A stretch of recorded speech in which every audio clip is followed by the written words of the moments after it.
Dikenal sebagai salah satu daerah pemasok pangan di Riau, khususnya di Kabupaten Rokan Hilir.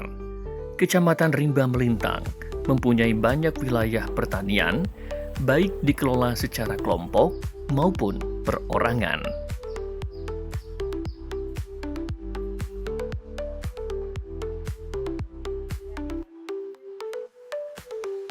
Tidak hanya pertanian sawah, namun berbagai macam jenis tanaman pertanian juga dikembangkan di daerah ini. Bahkan, mereka menjadikan pekarangan halaman rumah mereka sebagai lahan pertanian.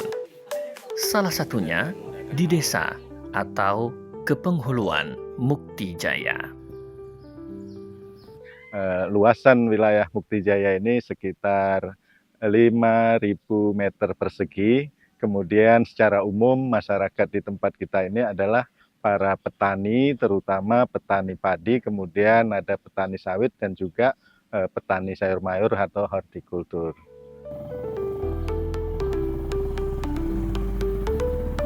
Di desa ini hampir setiap rumah yang memiliki halaman yang cukup luas memanfaatkannya sebagai lahan pertanian. Terlebih dengan adanya program Rumah Pangan Lestari, atau saat ini telah berganti menjadi Pekarangan Pangan Lestari P2L yang merupakan program nasional.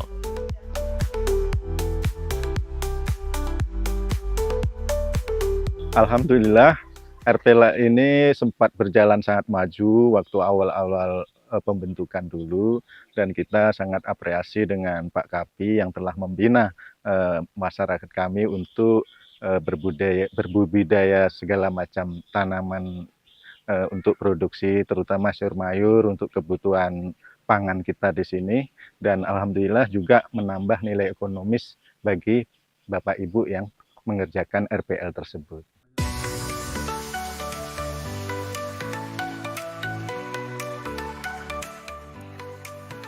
Al-Kahfi, salah seorang tokoh yang turut merintis Pekarangan Pangan Lestari di Kabupaten Rokan Hilir, mengakui bahwa perkembangan P2L di Kepenghuluan Mukti Jaya sangat pesat. Selain karena faktor wilayah yang mendukung untuk pertanian, SDM di Kepenghuluan Mukti Jaya juga sangat terlatih.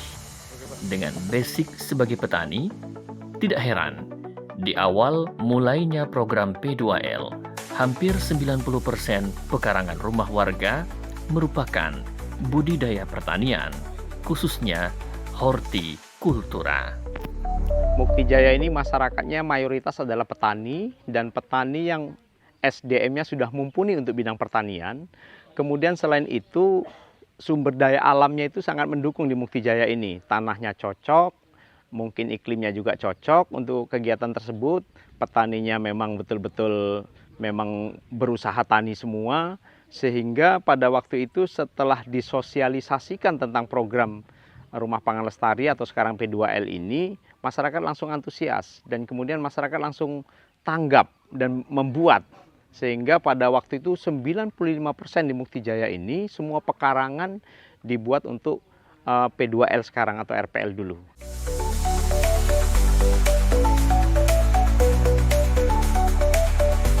Selain dukungan dari pemerintah desa, pemerintah Kabupaten Rokan Hilir juga terus mensupport program P2L dengan menyalurkan bibit unggul kepada masyarakat agar bisa terus dikembangkan. Tidak hanya memenuhi kebutuhan pangan mereka, tetapi ada yang menjadikan tanaman di pekarangan ini sebagai sumber ekonomi yang sangat membantu, dan tentunya juga dapat memenuhi kebutuhan pangan mereka sendiri guna mengurangi angka stunting di Kabupaten Rokan Hilir melalui makanan yang bergizi.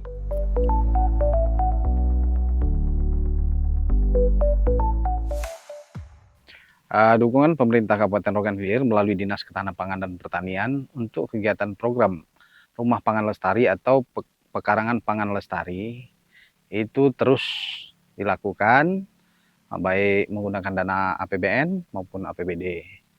Ini terus dikembangkan, sasaran kami adalah kelompok wanita tani yang tersebar di beberapa kecamatan khususnya daerah yang ditetapkan sebagai daerah stunting.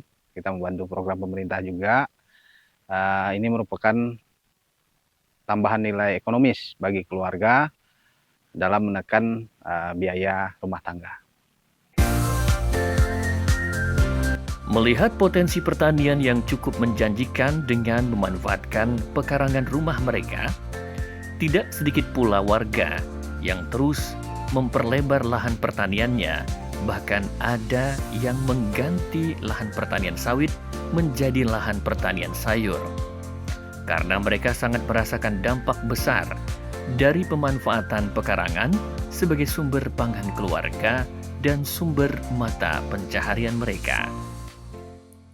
Jadi rumah pangan lestari ini bertujuan bagaimana masyarakat mendapat atau terpenuhi ketahanan pangannya secara rumah tangga, dan kemudian dia bisa belanja pangan di pekarangan rumahnya masing-masing. Untuk wilayah yang cukup berkembang itu daerah Mukti Jaya, Kelurahan Mukti Jaya itu sudah berkembang, bahkan desanya sudah terlihat sangat mandiri dalam pengelolaan rumah pangan lestari. Dan kami harapkan program ini terus berlanjut karena sebagaimana jargonnya pertanian menerapkan sustainable atau keberlanjutan.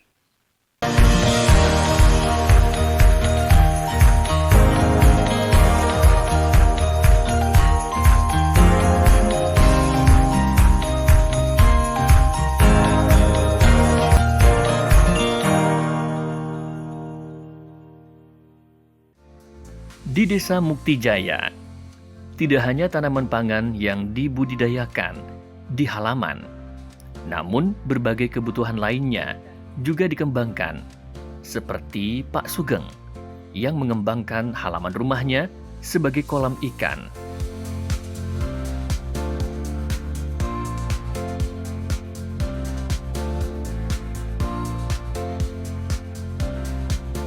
Saat ini sudah ada 7 kolam bibit ikan yang telah dibudidayakan, mulai dari bibit ikan nila, lele, hingga patin.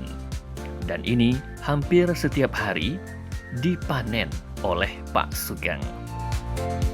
P2L di Mukti Jaya ini tetap berjalan dan berkembang, dan bahkan ada masyarakat yang memang penghasilannya dari pekarangan untuk kehidupan sehari-harinya. Jadi ada seperti misalnya Pak Gimun itu dia 1 minggu 2 kali panen. Yang dijual ke pasar langsung dijual oleh dia sendiri dari hasil pekarangannya.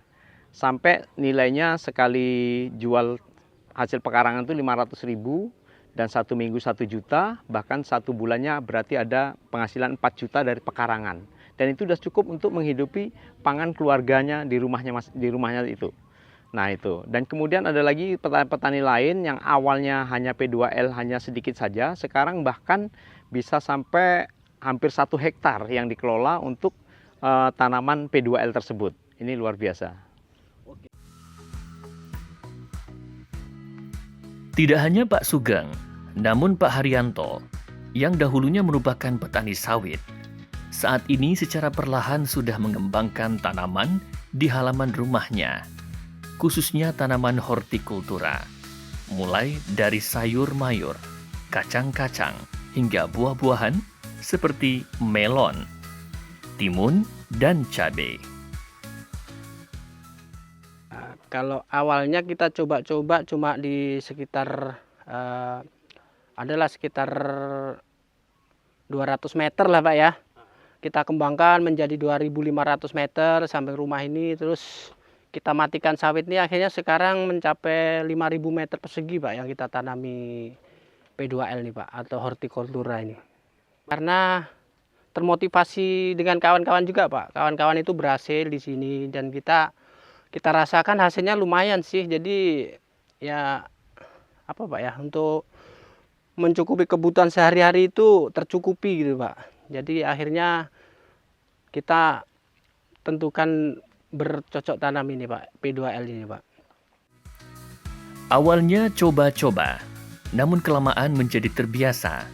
Bahkan dia menjadikan lahan pertanian sawitnya menjadi bagian dari pertanian pekarangan pangan lestari karena dinilai lebih berpotensi. Dalam setahun, dia bisa 4 kali mengganti jenis tanaman di halamannya. Tentunya tergantung dengan musim. Dan untungnya pun tidak sama seperti tanaman unggulan.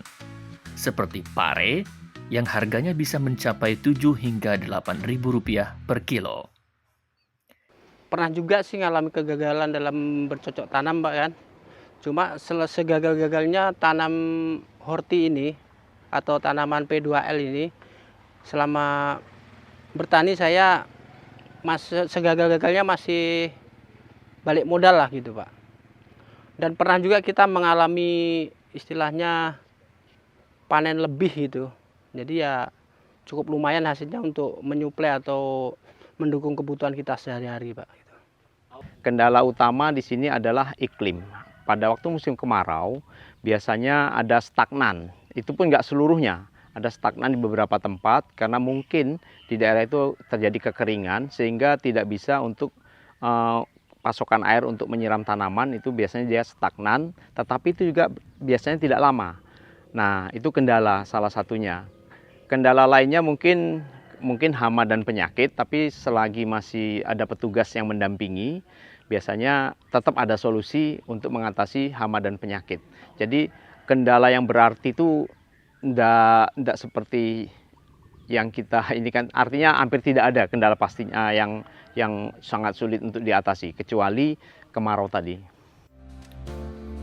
Tidak hanya didukung oleh pemerintah daerah, namun dari segi keamanan untuk tanaman yang berada di pekarangan juga mendapatkan dukungan dari Polsek Rimba Melintang.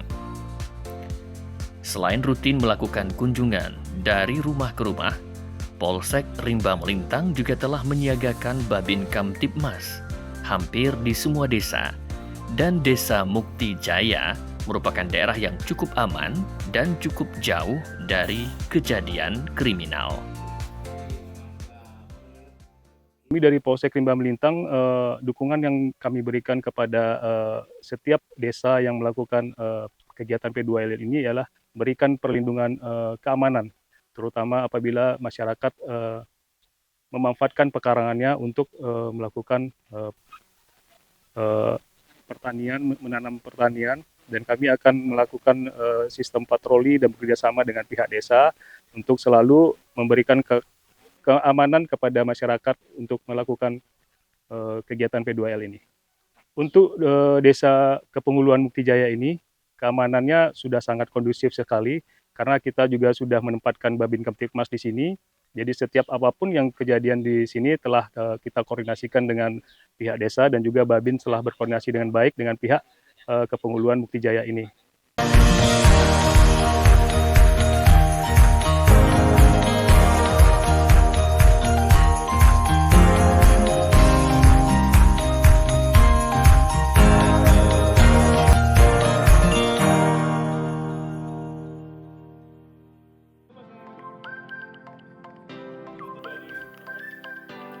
Saat ini program Pekarangan Pangan Lestari terus berkembang. Selain memenuhi kebutuhan pangan dan ekonomi, tidak jarang masyarakat menjadikan pertanian di pekarangan sebagai ajang untuk bersilaturahmi dengan memetik langsung buah-buahan yang telah mereka tanam. Dan ini tidak hanya sekali, namun telah dilakukan beberapa kali. Progresnya alhamdulillah dari hari ke hari masyarakat beransur-ansur untuk menyukseskan dari program P2L ini. Karena masyarakat sudah bisa merasakan manfaat dari P2L yang telah kita laksanakan. Dari 12 desa dan kelurahan ini, sebagian besar kepenguluan atau desa dan kelurahan ini sudah menerapkan program P2L. Jadi dengan memanfaatkan lingkungan pekarangan rumah, masyarakat bisa memanfaatkan untuk kebutuhan dari keluarga tersebut, dan juga bernilai ekonomi yang sangat tinggi dengan memanfaatkan pekarangan rumah yang ada. Kalau sasar rumah, selagi rumah itu punya pekarangan dan bisa dikelola, bisa luas, bisa sempit, tetap ada metode bagaimana cara mengelola pekarangan rumah untuk P2L ini. Tapi yang lebih bagusnya memang pekarangannya yang agak luas, sehingga budidaya untuk P2L ini bisa lebih banyak. Sukses menjadikan pekarangan sebagai sumber pangan bukan berarti Desa Mukti Jaya berhenti berinovasi. Berbagai program juga terus dikembangkan untuk menjadikan daerah mereka sebagai salah satu penyuplai pangan, seperti dengan mengembangkan digital farming yang berorientasi kepada anak muda dan melakukan sesuatu dengan sistem digital, mengingat saat ini anak muda masih minim minatnya terhadap pertanian.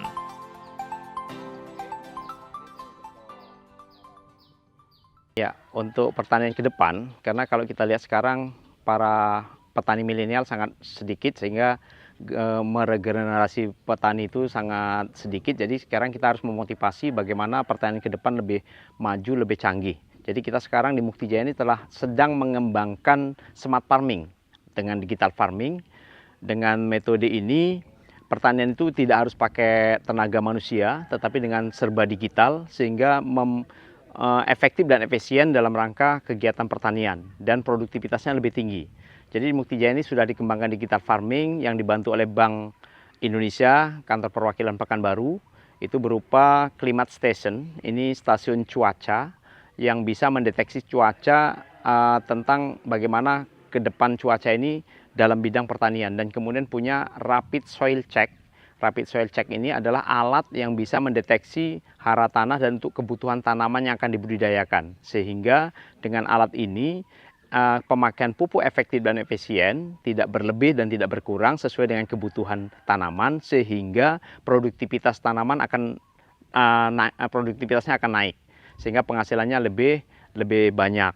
Nah, kemudian ke depan juga ada transpalanter kalau untuk pertanian padi. Jadi menanam padi tidak dengan manusia manual lagi, tetapi dengan mesin, sehingga mengefektifkan dan efisienkan tenaga dan kemudian biaya, sehingga bisa memotivasi para petani milenial untuk terjun ke bidang pertanian dengan lebih canggih. Terima kasih.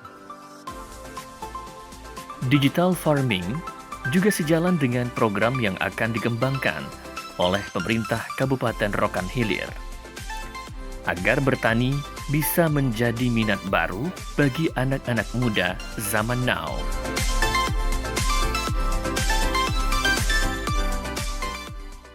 Bahwa kaum milenial generasi sampai generasi Z itu harus terlibat baik langsung maupun tidak langsung dalam pertanian.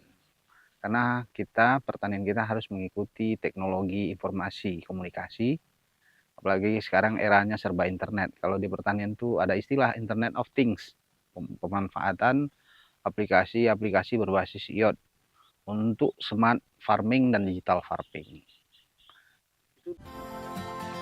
Desa Mukti Jaya sangat didukung menjadi salah satu kawasan percontohan.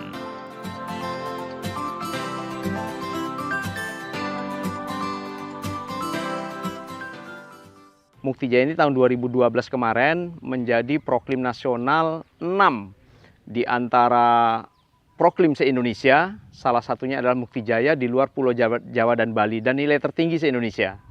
Dan kemudian tahun 2021 Mukti Jaya ini meraih proklim lestari nasional.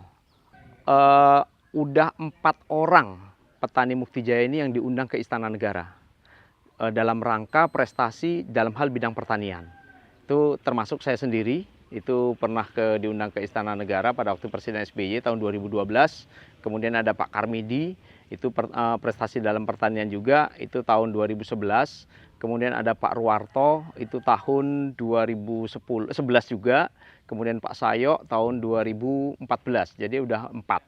Kemudian selain prestasi itu, Mukti Jaya ini juga terkenal sebagai yang berhasil menerapkan program Kampung Iklim yang diluncurkan oleh Kementerian Lingkungan Hidup dan Kehutanan. Mudah-mudahan kedepannya smart farming ini bisa kita terapkan. Apalagi sekarang dunia serba internet. Dunia sudah canggih dengan teknologi informatika, dan jaringan sudah tersebar ke seluruh pelosok, menjangkau seluruh pelosok. Mari kita tingkatkan pertanian kita, indeks pertanaman kita bagus, hasilnya juga bagus, dan produktivitas kita makin bagus.